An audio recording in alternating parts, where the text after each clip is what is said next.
lõigata.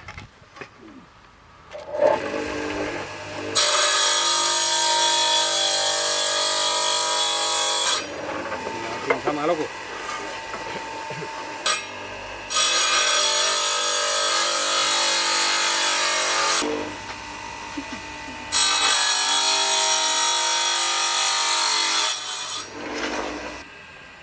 Nüüd on nagu see tehtud, muidugi siin on kohe näha, et ega sellest ja siis toimubki selline käsitsi lihvimine.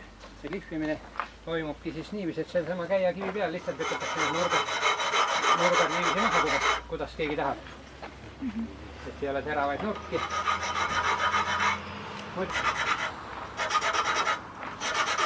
No, nüüd on vähemalt ta juba selline, et kui ka isegi nuga teritada, siis ei ole sellist teravaid servi ja ma korjan selle pärast ära, läheme siis siit kaabel üle.